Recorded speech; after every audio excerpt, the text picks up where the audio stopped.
नमस्कार, day to day news Bharat में आप सभी का स्वागत है। मैं हूं साक्षी चौहान। चलिए बात कर लेते हैं अंबाला की। कहते हैं ना, अगर हौसले बुलंद हो तो मंजिल मिल ही जाती है। ऐसा ही प्रण लेकर इंदौर से अल्ट्रा रन कार्तिक जोशी देश के युवाओं को फिटनेस का संदेश देने के लिए देश के एक कोने से दूसरे कोने तक दौड़ पर निकल चुके हैं। कार्तिक भारत के सबसे ठंडे इलाके कारगिल से लेकर देश की आखिरी छोर कन्याकुमारी तक का सफर तय कर रहे हैं। 4200 किलोमीटर का ये बहुत कठिन सफर कार्तिक महज 55 दिनों में पूरा करने वाले हैं।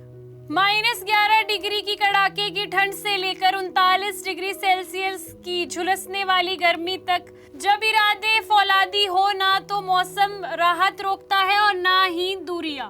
मध्य प्रदेश के इंदौर के रहने वाले जाबाज रन कार्तिक जोशी ने एक ऐसा ही असंभव दिखने वाला संकल्प लिया है। कार्तिक जोशी देश के युवाओं को सेहत के प्रति जागरूक करने के लिए और जमीनी स्तर के खिलाड़ियों की मदद के लिए एक ऐतिहासिक दौड़ पर निकलने जा रहे हैं। दरअसल कारगिल के वॉर मेमोरियल से शुरू होने वाला ये सफर कन्याकुमारी के विवेकानंद रॉक मेमोरियल पर जाकर थमेगा। इस महाअभियान में कार्तिक कुल 4200 किलोमीटर की दूरी महज 55 दिनों में पूरी करने वाले हैं, यानी हर दिन करीब 1 से 2 मैराथन के बराबर की दौड़। कार्तिक ने कहा है कि इस बार वे कारगिल से कन्याकुमारी 4200 किलोमीटर का रन कर रहे हैं।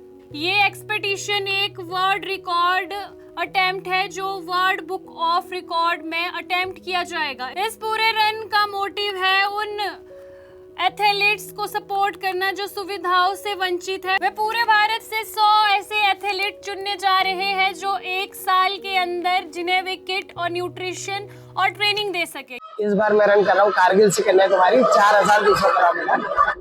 ये एक्सपीडिशन एक वर्ल्ड रिकॉर्ड अटेम्प्ट है जो वर्ल्ड बुक ऑफ रिकॉर्ड में अटेम्प्ट किया जा रहा है। ये दौड़ हमने 2 मई 2026 के दिन कारगिल वॉर मेमोरियल, जो हमारे देश का एक सैक्रिफाइस मॉन्यूमेंट है, वहां से शुरू किया था। हमने -11 डिग्री से हमारी दौड़ शुरू की थी और अभी हम 39 डिग्री सेल्सियस में दौड़ रहे हैं, अंबाला पहुंच चुके हैं। ये रन 55 दिनों में हम कारगिल से कन्याकुमारी तक 4200 किलोमीटर की है, जिसको पूरा करने आगे बढ़े हैं। ये 3 union territories, 7 states, 37 major cities, 100+ town और 600+ विलेजेस को क्रॉस करते हुए कारगिल कन्याकुमारी विवेकानंद वॉर मेमोरियल में फिनिश होगी। इस पूरे रन का मोटिव है उन ग्रास रूट एथलीट्स को सपोर्ट करना। हम एक ऐसे देश में रहते हैं जो इतना डाइवर्सिफाइड है, 125 करोड़ की आबादी है, बट जब हम ओलंपिक में मेडल देखते हैं तो आज तक के इतिहास में 100 मेडल भी पूरे नहीं है। तो हमारा इस पूरे रन को लेकर मोटिव है उन ग्रास रूट एथलीट्स को सपोर्ट करना जो इन सभी सुविधाओं से वंचित है। जैसा कि आप देख रहे हैं 4200 किलोमीटर मतलब 100 मैराथन। एक मैराथन की दूरी होती है 42.197 किलोमीटर। तो जब मैं एक 42 किलोमीटर का रन खत्म करता हूँ, मतलब एक दिन में हम 1 से 2 मैराथन तक कंप्लीट कर पा रहे हैं, तब एक इंडियन ग्रास रूट एथलीट जो कारगिल से कन्याकुमारी या डिब्रूगढ़ से द्वारका तक भी हो सकता है, भारत के पूरे इस भारत में से हम 100 ग्रास रूट एथलीट्स को हैंड पिक कर रहे हैं, जिन्हें हम अगले 1 साल तक के लिए सारी रनिंग एसेसरीज लाइक जूते, t-shirt, shorts, jacket, hydration, nutrition, उनका बायोमैकेनिक्स, उनका ट्रेनिंग प्रोग्राम, उनका रिकवरी प्रोटोकॉल, उनका इंजरी प्रिवेंशन जैसी सभी चीजों से अगले 1 साल तक हेल्प करेंगे और प्रयास करेंगे कि अगले 1 साल में हम उन्हें नेशनल लेवल प्लेयर तक की सारी चीजें अर्जित करा पाए। और अगर आप सभी का साथ रहा, हमारे स्पॉन्सर्स पे सपोर्ट रहा, तो हम ये चीज आगे भी जारी रख पाएंगे।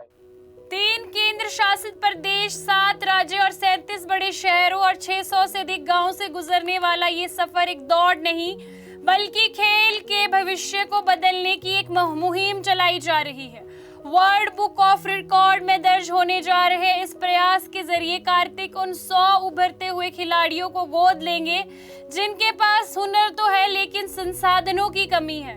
अंबाला से हमारे संवाददाता राघव विज की रिपोर्ट। आपको बता दें, day to day news Bharat निष्पक्ष तरीके से पत्रकारिता करता है। हमारा कोई भी रिपोर्टर फील्ड में किसी से कोई उपहार या विज्ञापन स्वीकार नहीं करता और ना ही किसी को ब्लैकमेल करता। हम हमेशा दबे कुचले लोगों की आवाज बनते आए हैं और आगे भी बनेंगे।